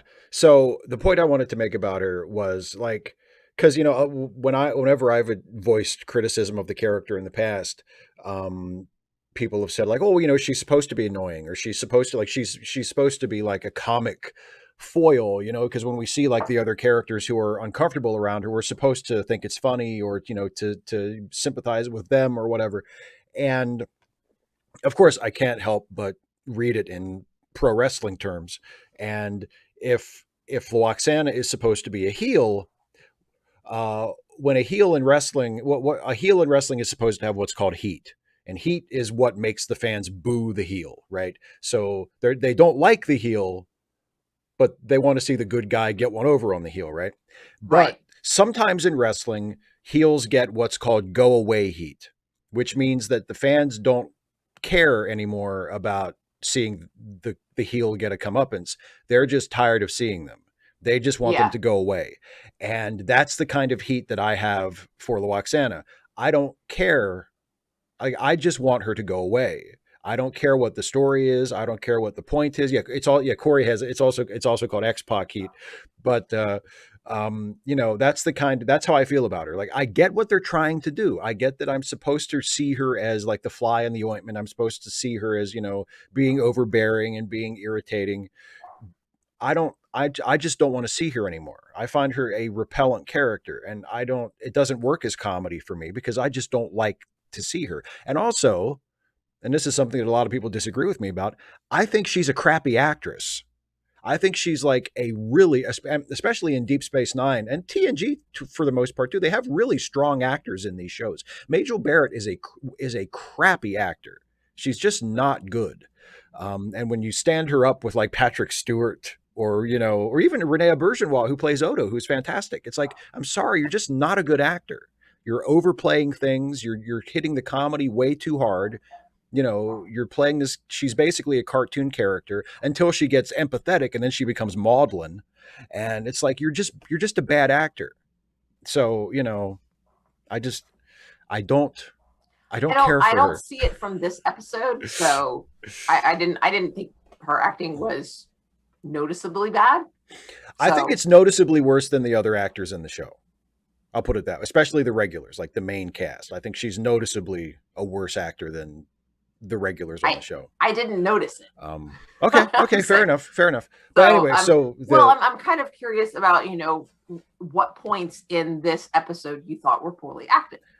I didn't think she was good in anything. I thought she was terrible in every scene. I mean, she You thought she was I terrible thought in she was every terrible scene. in every scene. She when she gets her brooch stolen and she overplays everything. Oh, someone's stolen my brooch. Like she's like she's in like a high school play. Like she's a 15-year-old playing an old woman in a high school play. Oh, someone's stolen my brooch. And then Odo comes up and finds the brooch, and all of a sudden she's like, the sultry vamp from like, like a Rodgers and Hammerstein musical, like sidling up to him and, ooh, finally a real man. And it's just, she overplays everything.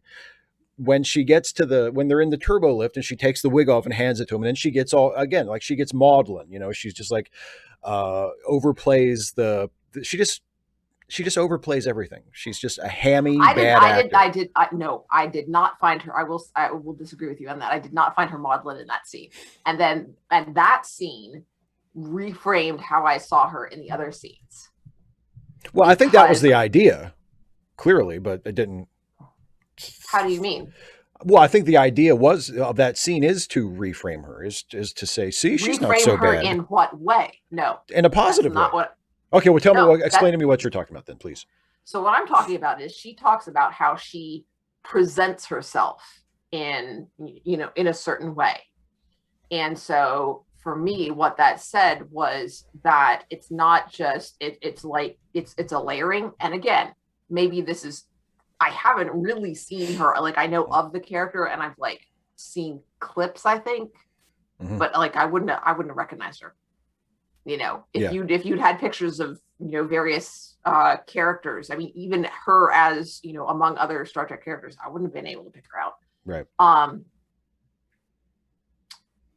So I think this is the only. I'm pretty confident this is the only full episode that I've seen of her. Okay, yeah. But when she talks about presentation, it makes me think that not just the actress Majel Barrett, but also Loxana as a character is to an extent, or is reframing it as she is playing the role of, I am nobility and someone has, or I am, royalty and someone has, I wore this brooch. I always wear that brooch with this hair and it is missing. And I demand that you find what it is now. And then the character changes modes to now I am the sultry vamp. You know what I mean? That she changes her own presentation. So I don't know how that that the character, that her mode of presentation is very performative. Um, and Yeah. I don't know how that vibes with how she's, been portrayed before, but just from this episode, it seemed consistent. Yeah. Another possibility is that this episode was written that way because, to give an in-story reason for her overacting. I don't know. Maybe. I don't That's know. another possibility. But Um, that's as a first-time viewer with this episode for that character, that's how it came across to me. well, that's interesting. I mean, and that it is definitely a more charitable interpretation of that character and that It's performance I than mean, I like I typically said, have. I'm coming, Um, this is my first time viewing a full episode. So two that's how it came across to me. 255 AD asks, "Did I like Majel Barrett in The Cage? Because of course, in the original Star Trek pilot, she plays number one. I actually think she's fine in The Cage. I think she's good as number one in The Cage. But that's a totally different character. Number one in The Cage is very, very even keel. Very, she's very sort of serious and self-contained. And she, as an actor, she doesn't have to emote very much. And she's good. I mean, and that doesn't mean that it's easy. Like it's still, you're still acting and you're playing a role, and she does a good job. I just think maybe playing a more sort of even keel, down to earth role like that was more within her capabilities, or was more in her wheelhouse as an actor than a character like Loaxana, who is supposed to be this big, brash, brassy character. You know, I just don't think she's very good at it. But anyway, so yeah, as far as like, is she toxic or is she misogynistic?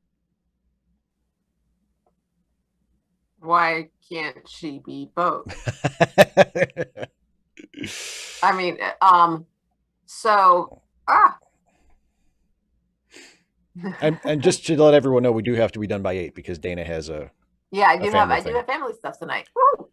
Um, let's see. So, gosh, what did you? So yeah, there's two. Would it have been better if she was bald underneath?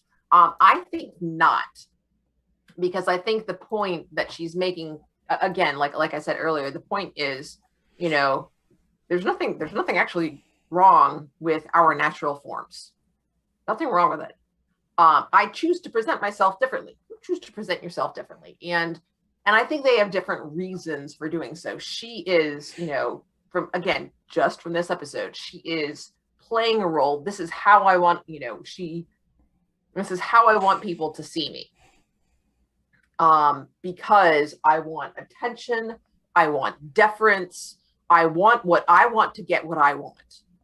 Whereas Odo, that it also gives, some understanding for having these very sort of neutral, this very neutral. It's not just about, the difficulty of making a dynamic face.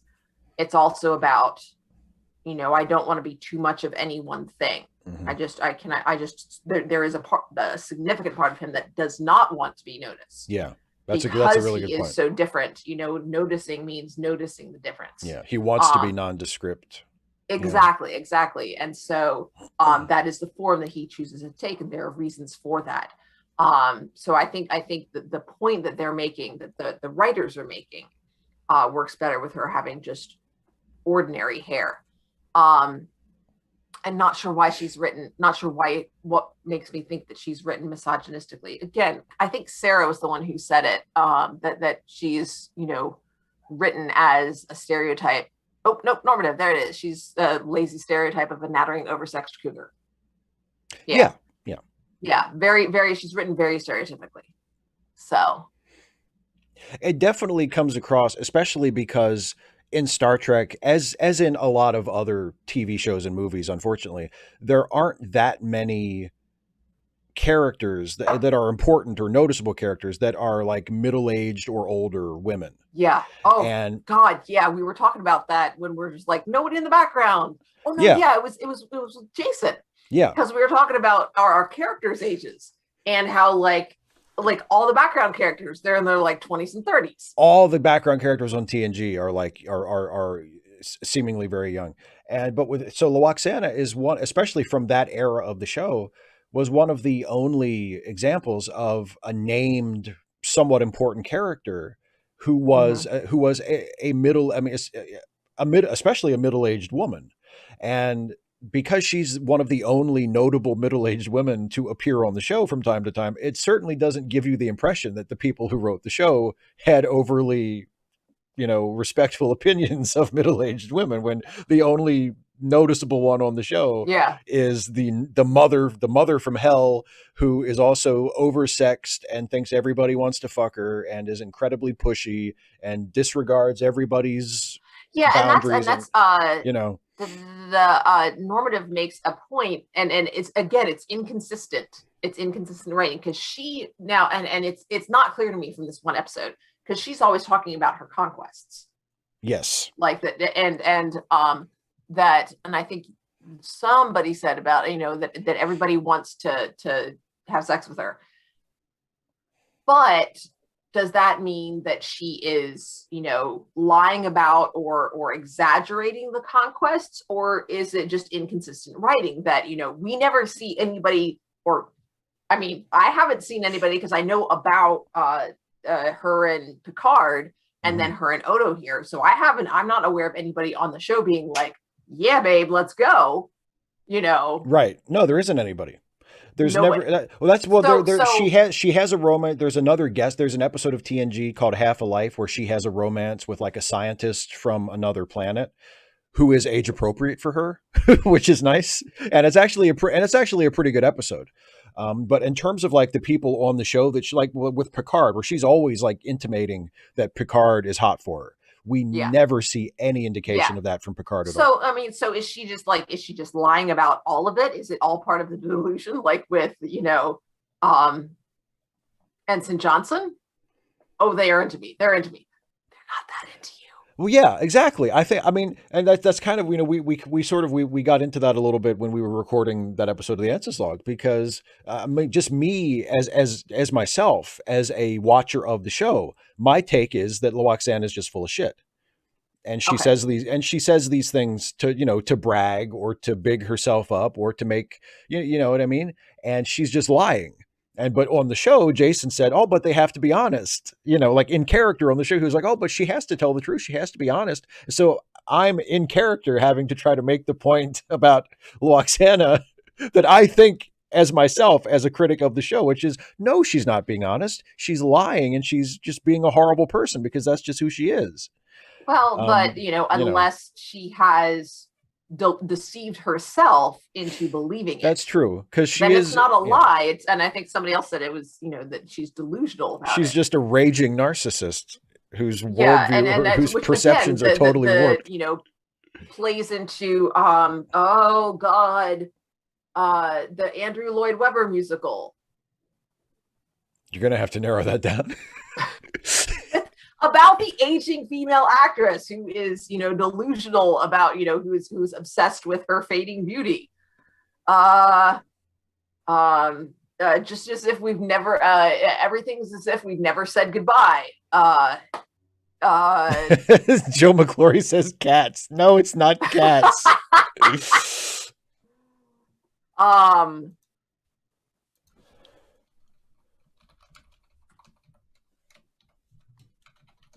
Okay, so yeah, what's that from? No, I don't want it. What musical is it? Musical is it from? I'm looking it up now. I can't. I'm getting lots of videos of it. Okay. Sunset Boulevard. Sunset Boulevard. Oh God. That's such a great movie. And I forgot it was an Andrew Lloyd Webber musical. The original movie, Sunset Boulevard, is one of my very favorite movies ever. Yeah, Norma Desmond. Thank you, Norma Corey. Norma Desmond. Yes, yes, she's Norma Desmond. That's I am big. It's the pictures that got small. Well, in fairness, the song "As If We Never Said Goodbye" is beautiful. I'm not. Like, I know the name Norma Desmond. I know the character archetype. Yeah. I know nothing about the plot. I've never seen the musical or the movie. So, but I'm just like, kind of like Pride and Prejudice. I'm like, I know this because I don't know why I know this, but I know this. So. Oh, we gotta watch. We gotta watch Sunset Boulevard sometime. It is so good. It's so good. Sunset Boulevard is so good. So maybe we And can watch it after we get done with DS9. yeah, yeah, and Gloria Swanson as Norma Desmond is just it's one of my favorite performances ever. She's fantastic. Wow. Oh, she's so Well, good. add it to the list, She's dude. so. I think it is on the list, but I'll check just to make sure. Okay. Yeah. Oh, so good. All right, writing I words, would words, Joe McCory. words. That would not surprise me at all. Oh yeah, yeah. Yeah. Memories. I mean, it's big enough. That's for sure. Well, Andrew Lloyd Webber. I mean, he's not exactly like an indie singer songwriter playing guitar in a coffee shop, is he? I mean, he's like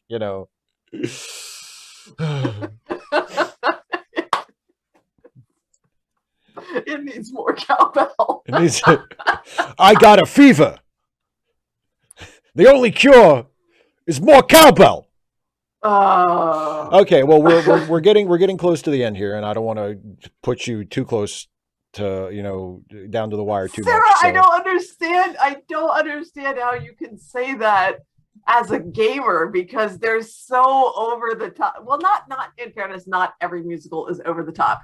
I gotta butter your bread. Thank you, Loretta. Sarah, my suggestion would be to watch Avenue Q. Start there, Sarah.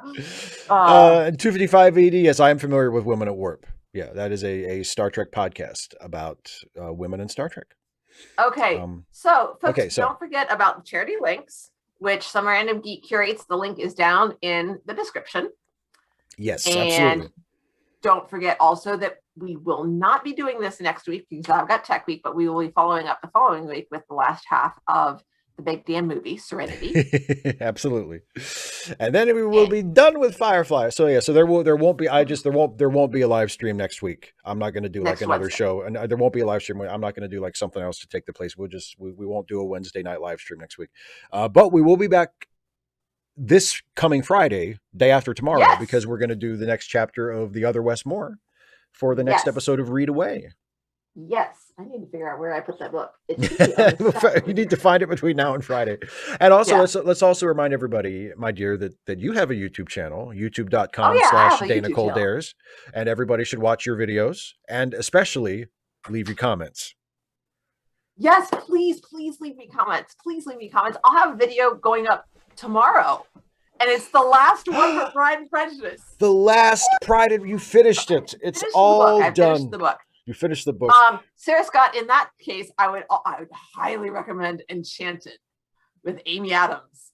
Oh my God. Enchanted is really good. And as you know, Dana, I am not necessarily, I'm a lot easier about it now than I was back in the day, but I'm not necessarily a huge musical fan either. Like, it's not, even today, it's not my favorite genre, but Enchanted is really, really good.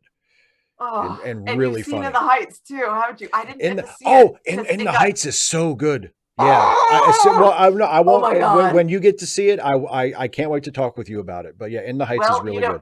Okay. So if I get to see In the Heights and then everything falls through, maybe we can do that instead next week. Okay. If we have complete theatrical catastrophe. Well, hopefully that doesn't happen, but hopefully also you get to watch In the Heights at some point soon, and we get to talk about it because it's real. I'm curious what you think of it because it's really good. Oh, anyway, gosh. I'm curious what I'll think of it too. So yeah, don't forget to come back on Friday. Are you going to have another professional YouTuber on Monday, or is that your week? It'll be the week after. Okay. But there is going to be my Trek Actually video went up today, and next Wednesday will also be another Star Trek video. I'm doing a special video about the various ships in Star Trek, and that's ships as in relationships, not starships. You're discussing Spirk, right? Oh, absolutely. I mean, Spirk is the first. That's what started it all. That's the part of it that I've already got that bit written. The Spirk part is the first part. Yeah, that's like of course. It's the ship. It's the ship that launched 1,000 ships. Let's start at the very beginning. A very good place to start. Hey, see, look at that. You know it. I know some musical songs. All right, everybody. All right. Dana's got to go. I got to go. Thanks, everybody, so much for watching. We'll see you on Friday for Read Away, and take care, everybody. Bye. Bye.